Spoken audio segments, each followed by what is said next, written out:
Hi, I'm Christian Armstrong, Chief Operating Officer at Elysian Residences, and this is Smartsheet Unlocked with Productive.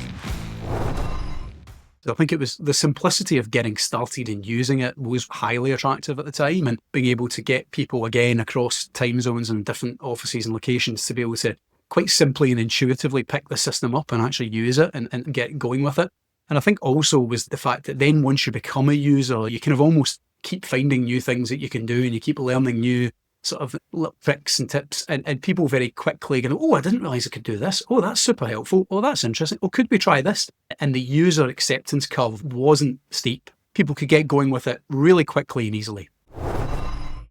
We were doing a new opening of a new site, which is now the site Forget Living at Elephant and Castle. And I remember someone giving me a spreadsheet and saying, this is how we did our last opening. And the spreadsheet had like 1,000 lines on it. And I was kind of thinking, we can't be managing an opening of a 500 plus apartment building with a spreadsheet like this. I basically built all of that opening program out into Smartsheet and then literally just said to everybody one day, look, I've got something I want to show you. Have a look at this. And honestly, the faces in the room were like, whoa, what is this? How do you use this? And then, of course, people asking me, well, how do you use it? The need for visibility even is getting more difficult. So you think, okay, what can we turn to now that can help us grow and scale efficiently? I think sometimes often what happens is they become more complicated or they go for bigger, clunkier software solutions. And, I certainly have been, guilty of that in the past.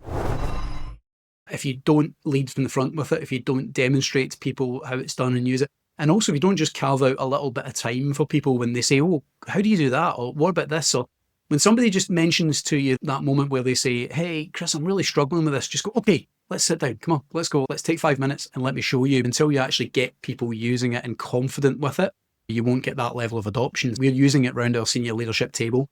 We're using it for some pretty large scale and important projects across our business. And it's a tool that I've been able to sit alongside my peers and my colleagues and say, right, I'll show you. Oh, it can do that. Or what about this?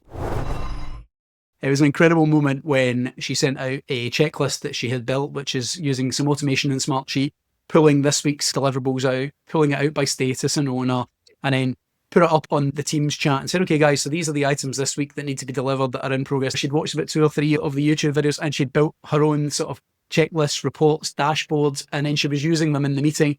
And it just allowed her to completely autonomously really run the meeting, which was brilliant. And she's been using it for maybe 2 weeks, 3 weeks tops. As a leader who has so many different things happening at all 4 corners of the organization, it's brilliant just to be able to anchor to a good set of reports that tell me how everything's going. So being able to see that in Smartsheet, fabulous. And also, Rich, the team don't have to email me, right? They don't have to send me messages. It's all there. I can just go into the sheet. I can look at the comments, look at the attachments, and then bang, we're briefed. So there's not that email traffic. There's not that wait for an answer. It's there.